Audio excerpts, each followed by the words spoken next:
Hey guys, I'm JanetOnOccasion, and today we're playing the Total War Warhammer II Battle Replay. So, Lizardmen again! I told you they'd be back. So, today I'm fighting the Dark Elves, and it's quite an interesting one. I think mistakes were made. We'll get into it. So, skink cohorts on the sides, 2 on either side. I wanted to go a little bit wider this time, but I did save some money. No Ancient Stegodon here. It's just too big a target, I find. You know, armor-piercing missiles just shred it to pieces, and there's a lot of very reliable armor-piercing missiles that the Dark Elves can have, so I didn't want to take that risk. Once again, I didn't bring Zalak. I just wanted him with a bit of missile resist, and he'll just be using spells. Because, like I said, he can still get so much damage done. So he's great, Mazdamundi. He's fantastic, even without the big stompy dinosaur. So you're saving yourself a lot of money just having him, cruise around on his palanquin. So Saurus Warriors with shields. These guys will be able to fight off bleak swords and dread spears, but hard executioners, things like that, they're just gonna die. They're gonna do horribly against that. But I wasn't going to spend all my money on Temple Guard. I wanted to go a bit wider, because elves, they kind of struggle when they're a bit outnumbered, I find. So you want to outnumber them a bit. So that's the plan there. Also, well, I mean the Carnosaur, right? So the Carnosaur is my anti-large.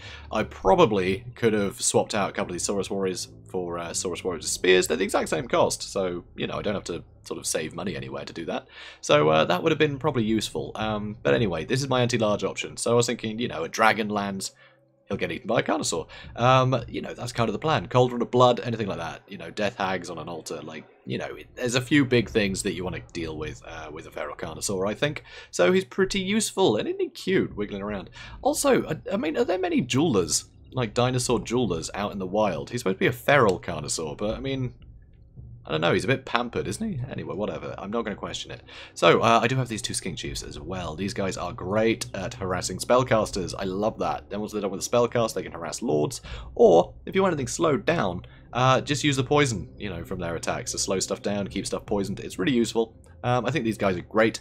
A bit cheesy, some might say, but, I mean, harpies, if harpies can catch them, they're dead.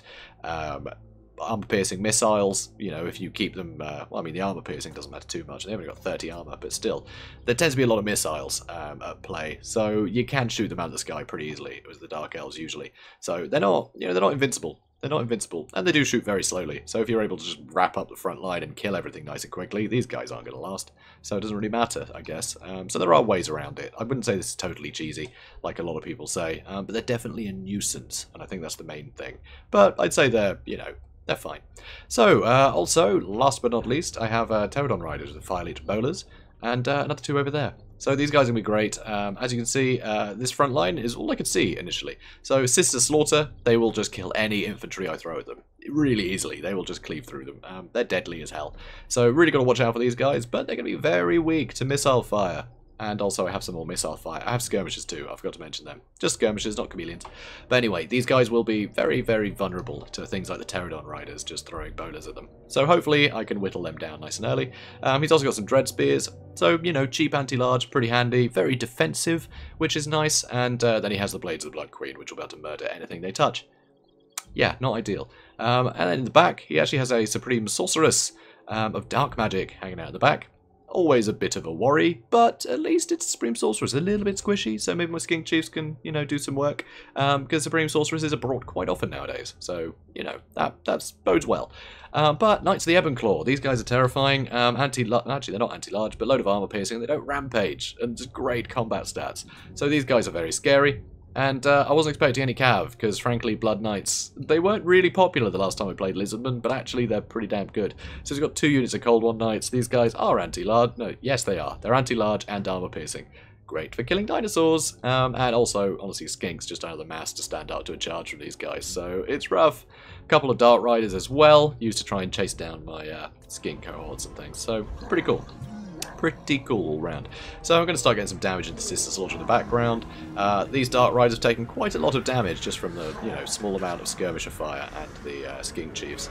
But while I'm busy with this stuff, I don't realise that over here he has Slash's Harvesters as well.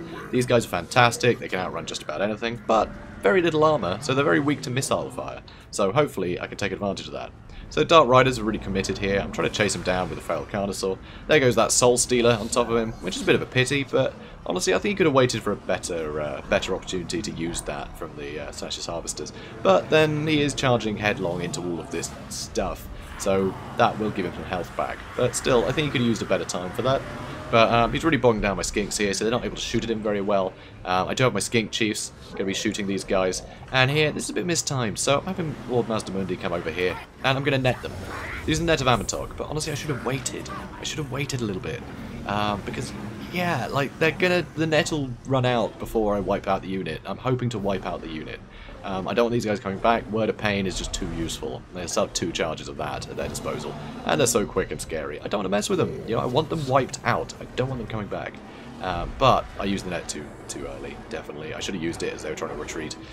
So Dart Rider's coming back in after my skink skirmish, which is very annoying. But you can see I've done a ton of damage to these Sisters of Slaughter, so that's really good.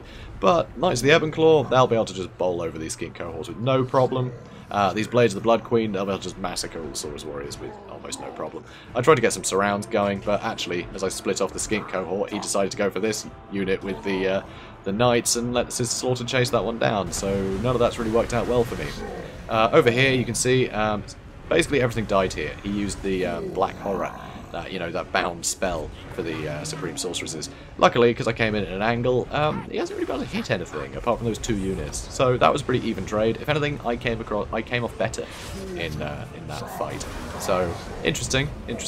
So here, Mazdamundi's under attack. Soul Stealer on him from the Dark Supreme Sorceress. And use the Opal Amulet as well. So I am shooting at her a bit with the Pterodon Riders. I think these Skink Chiefs are shooting at her now. But Knights of the Ebon Claw are in here, and I have no front line to retreat to. Everything is getting massacred. So that's not good. That is not good. But I'm getting a lot of range support on them, I guess. So that's something. Here, a lot of Cold One Knights. I'm not quite sure where they actually are. Over here, are they? I don't know. The banner keeps moving. So anyway, load of Cold One Knights. Finish off my skirmishers. That's pretty horrific.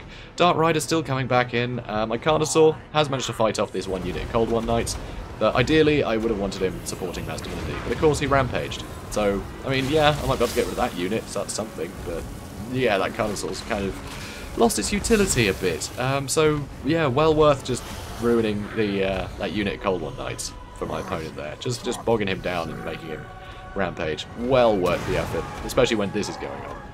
So here, I'm trying to drop rocks on top of all these guys, trying to do as much damage to the Knights of the Ebon Claw as possible.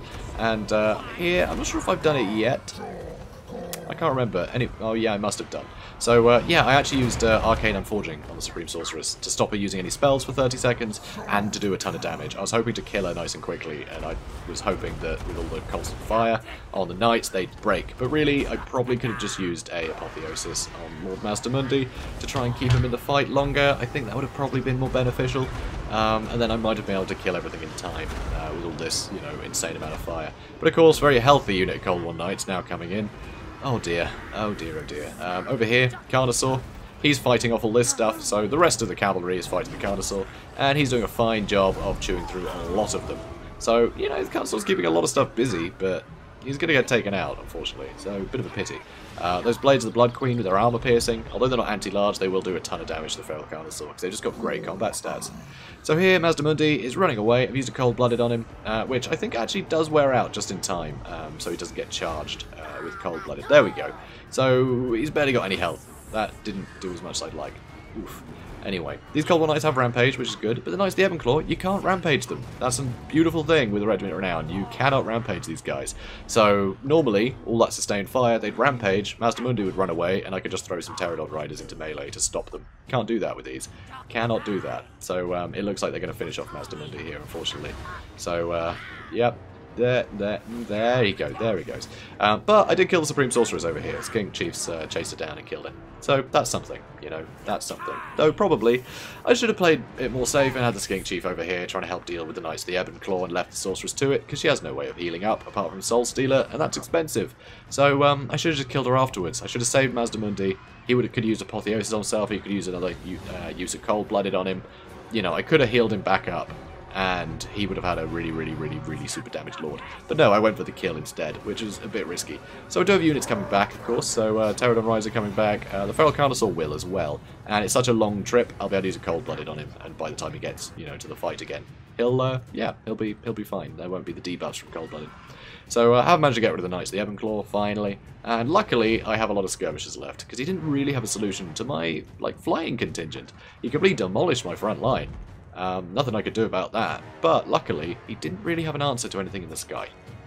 So that is incredibly lucky for me, because it means these guys can kind of hold, right? I mean, as long as I've got something on the ground that isn't running away, these guys are in no risk. So that's pretty great. Though I am running out of ammunition with most of my guys now. Oh dear. So that's not good. So over here, just some Saurus Warriors coming in, but unfortunately these Cold War Knights are coming back. So I need to quickly stop them to try and save my Saurus Warriors, while everything else just keeps out of reach of these guys, basically. You know, I can't have him getting his forces together. It wouldn't be good. It wouldn't be good, guys. So anyway, Carlos's coming back. See, he's got a bit more health now, so that's good. Very good news for me. He's got very good armor piercing. I know he's anti-large, but he'll still have a lot of armor piercing to deal with the blades. I mean, it goes both ways, but still, you know, I have a lot more support for him. So here, unfortunately, the Saurus Warriors were taken out by the Cold War Knights, but I was able to take them out afterwards, and yeah, the Carnosaur coming in was enough to terrify them, and then immediately shatter them, because that was all that was left. So, very, very close. Very close indeed. I'm amazed that my army did as well as it did, considering what they were up against, because it was a nightmare. It was an absolute nightmare. All that cavalry, just, yeah, I was not prepared for it at all. I had just the one Carnosaur, which apparently did brilliantly, went absolute gangbusters here, but I did not have good, you know, good solutions for all these.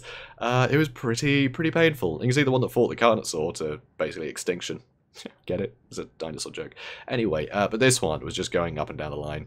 It broke my whole front line, which was just terrifying. But you can see Saurus Warriors did do okay. The ones that were against the Dread Spears got a ton of kills. They did great.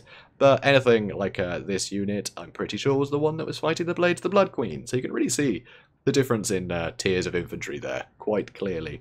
So didn't do so well there. Not ideal. But yeah, Skink Chiefs, absolute MVPs. I think they held everything together, honestly. They were able to get a load of fire onto, you know, any of the cavalry they were fighting. The Fire Leech Bowlers got a load of damage to the Sister Slaughter before they joined the fight, which was really useful. And actually, big thank you to Augustus here for using Black Horror on that edge, because it basically took out a unit with his Sister's Slaughter, and I only lost a unit of Skinks. So that was pretty great. I was really glad that I pushed up when I did, because otherwise I would have just been in a big line and he would have wiped out my whole front line, and that would have been bad. Yeah, don't have your whole front line wiped out, guys. It's not a good idea. So but yeah, Feral Carnosaur did beautifully. A lot of units did pretty great. Skirmishers, I mean, they kept everything wrapped up so much, which was nice. They didn't get a lot of kills, but he was going for them so hard with everything he had. It gave me a lot of chances for my Carnosaur to, you know, pick off the cavalry. It let my Skink Chiefs pick off a load of the cavalry, but even then, like 93 kills for the Snatchers Harvesters, and yeah, 106 there, 185, it just brutal. If I had better solutions to the cavalry, this would have gone great, but I didn't, so it was pretty painful. But yeah, luckily, no answer to the Air Force, so, you know, it works both ways. I had no answer to the cavalry, but he had no answer to my Air Force, and let's cool the whole thing off. So guys, if you enjoyed this, please do comment, like, and subscribe, and I will see you in the next one. Have a good day, guys.